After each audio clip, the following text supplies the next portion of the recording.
Bonjour tout le monde, aujourd'hui dans cette vidéo nous allons parler de 8 bons jeux oubliés. C'est parti!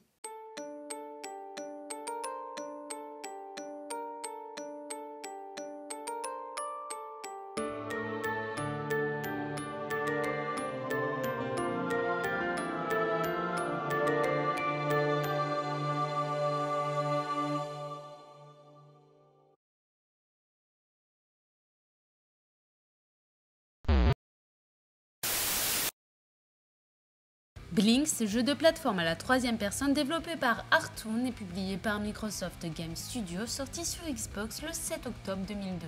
Ce jeu est véritablement un vrai régal. On incarne Blinx, un chat qui travaille dans une installation connue sous le nom de Time Factory et qui tente d'éviter la fin des temps. C'est quand même pas rien. En accédant aux portes temporelles de chaque niveau, tout cela avec son Chronosphere, une sorte d'aspirateur qui peut modifier le cours du temps, ralentissant, accélérant, enregistrant, inversant ou arrêtant complètement son flux, mais aussi aspirer des déchets pour les relancer sur les ennemis.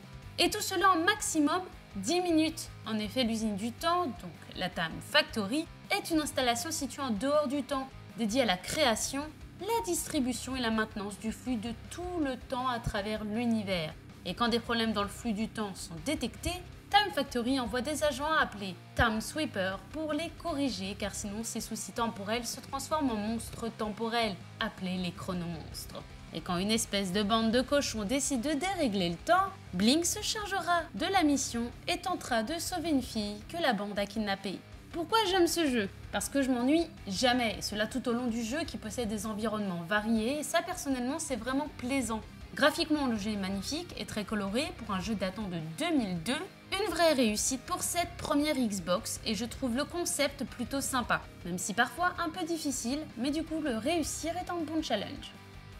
Le jeu est très fun et musicalement il nous met dans une super ambiance. Day of the Tentacle, également connu sous le nom de Maniac Mansion, Day of the Tentacle, est un jeu vidéo d'aventure graphique conçu et écrit par Tim Schafer et Dave Grossman et donc développé et publié par LucasArts en juin 1993 sur PC puis Macintosh et fait suite à Maniac Mansion, sorti en 1987. 5 ans après les événements de Maniac Mansion, un mutant, le Tentacule pourpre, créé par le savant fou Fred Edison, boit des substances toxiques qui viennent du laboratoire de son créateur, le rendant plus intelligent. Lui feront pousser 2 bras, mais le rendant aussi maléfique, puisque celui-ci veut désormais dominer le monde. C'est alors que Fred Edison décide de tuer le Tentacule pourpre et son ami, le Tentacule vert. Ne voulant pas être tué, Tentacule vert décide d'envoyer un message à son ami Bernard Bernoulli pour lui demander de l'aide. Celui-ci se rendra accompagné de ses amis dans la maison de Edison pour libérer ses amis. Mais Tentacule pourpre en profitera pour s'échapper et accomplir son but, de conquérir le monde. Et c'est pour déjouer ce plan que Edison se servira de sa machine temporelle pour envoyer Bernard et ses amis arrêter la machine qui déverse les rejets toxiques avant que le Tentacule pourpre ne les boive.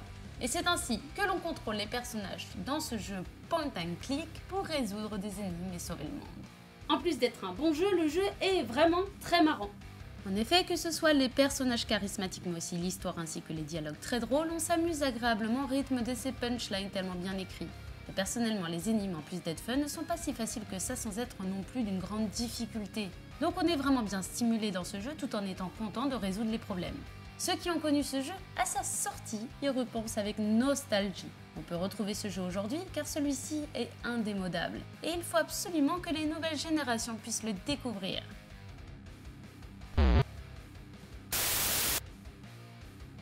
Starship Troopers Terran Ascendancy est un jeu vidéo de tactique en temps réel développé par Bluetongue Entertainment et édité par Microprose. Il est sorti en 2000 sur Windows. Le jeu s'inspire du roman de 1959 Étoile, garde à vous de Robert A. Heinlein. Et sur son adaptation cinématographique bien sûr, le film de 1997 Starship Troopers réalisé par Paul Verhoeven. On commence le jeu sur la planète hostile de Klendatu en 2268, alors que l'humanité est en guerre contre les arachnides. Nous dirigeons une escouade de soldats de l'infanterie mobile qui participent à une offensive contre la planète dont sont originaires les arachnides. Puis d'autres missions se succéderont, dont une qui nous fera jouer aux côtés de Johnny Rico, le héros du roman et du film.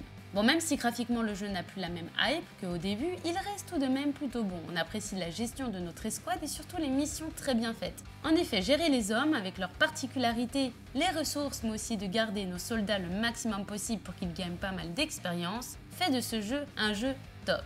De plus, ces arachnides qui sont très belliqueux savent nous attaquer constamment pendant la mission, ce qui fait que même les munitions doivent être bien gérées. De plus, on retrouve vraiment l'univers du film. C'est un très bon jeu pour les fans du film et du roman, mais aussi les passionnés de science-fiction et des jeux de stratégie. Et même si la jouabilité a quelques petits défauts et que la caméra est parfois un peu chiante, le jeu reste excellent.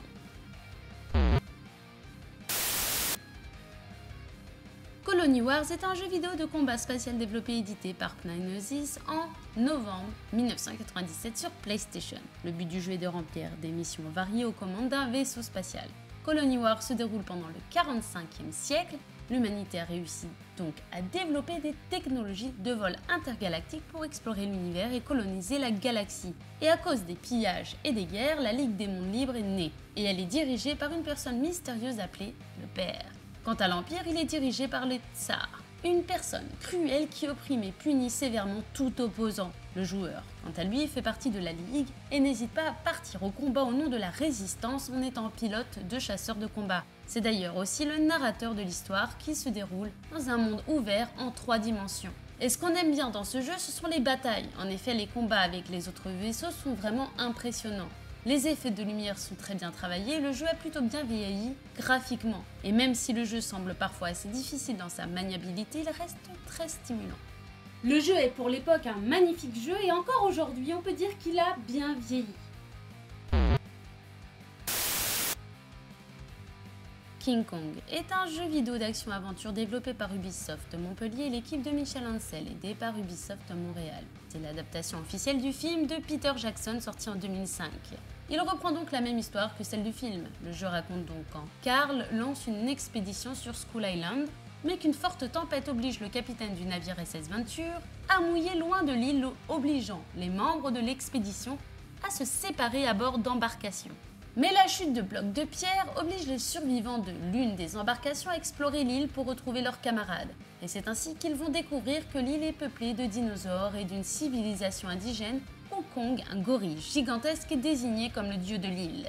Déjà, on peut dire que le jeu respecte bien le film et sait être immersif, notamment les créatures qui font leurs petits effets. Le grand défaut du jeu, c'est qu'il semble très linéaire, mais l'environnement est varié et graphiquement, pour l'époque, c'est plutôt une réussite. Que ce soit les personnages ou les monstres, tout est bien modélisé. Il faut voir ce jeu comme un prolongement du film, histoire de faire prolonger le plaisir. Et le jeu possède une très bonne maniabilité, ce qui fait qu'il est plaisant aux joueurs d'avancer dans l'aventure, tout cela accompagné d'une bande sonore très adaptée pour plonger dans l'univers de King Kong.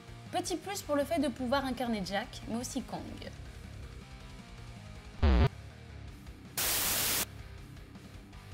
Alice Madness Returns. Un de mes jeux préférés. Alice Madness Returns est un jeu vidéo d'action développé par Spicy Horse au studio de Shanghai appartenant au créateur de jeux vidéo American McGee et édité par Electronic Arts. Il sortira en 2011.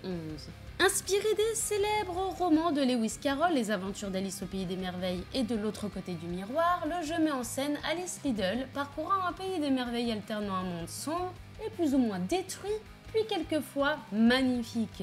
Mais aussi parfois parcourant Londres où la maison de Alice a brûlé avec tout le reste de sa famille. Et c'est dans le but de connaître la vérité sur cet incendie que Alice s'aventurera au plus profond de son pays des merveilles, créé par son imagination en réponse à ses traumatismes, pour récupérer sa mémoire et ainsi comprendre ce qui s'est réellement passé. Le jeu est avant tout sublime, les décors sont détaillés minutieusement et surtout magnifiquement réalisés. Quant aux ambiances, on se sent en parfaite immersion, autant par les lieux que par l'histoire, mais aussi la bande sonore. Le scénario est juste génial, très bien ficelé et surtout très bien écrit, tout cela dans un univers déroutant autant psychologiquement que émotionnellement. Pandemonium est un jeu vidéo de plateforme de Crystal Dynamics sorti en 1986 sur PlayStation, puis en 1997 sur Saturn. Il existe aussi une version PC. La jeune sorcière Nikki et le bouffon Fargus se rencontrent lors d'une formation en magie au château de Lancelot dans le pays de Lyre. Mais voilà, alors qu'ils pensent lancer un sort censé leur donner des pouvoirs extrêmement puissants, ils libèrent un monstre géant nommé Yungo qui avalera les habitants du château ainsi que le château lui-même. Nos deux protagonistes partent alors en quête pour retrouver le moteur à vœux qui a le pouvoir d'exaucer 3 souhaits. Ce jeu est un très bon jeu, très peu connu. Sa variété d'environnement, sa bande sonore, sa difficulté donnant de vrais challenges font de ce jeu de plateforme une réussite. On peut choisir soit d'incarner Nikki, soit Fargus, même si Nikki est peut-être plus maniable. Ce jeu coloré, drôle et amusant est une vraie pépite. Project Gotham Racing 4 est un jeu vidéo de course automobile sorti en octobre 2007 pour Xbox 360. Il est la suite directe de Project Gotham Racing 3 sorti en 2005. Le jeu mélange les courses de voitures et de motos et propose 120 voitures et motos. Le joueur devra faire des coups d'eau pour gagner des étoiles et en mode carrière Gotham, le joueur devra concourir dans les épreuves et monter dans le classement et les niveaux, tout cela sur des circuits qui évoluent selon la météo. Et pour l'époque, cette particularité est une innovation. On constate aujourd'hui que graphiquement le jeu est encore très bon, mais surtout les courses sont vraiment riches et plaisantes accompagnées d'effets sonores très réussis. Les véhicules quant à eux sont très bien modélisés et le jeu est fluide et dynamique. Et la bande sonore est top. C'est vraiment un très bon jeu de course. C'est un jeu qui a bien vieilli et qu'on ne peut que adorer si on aime ce genre de jeu. Voilà pour cette vidéo. En attendant la prochaine, je vous dis bonne game à tous.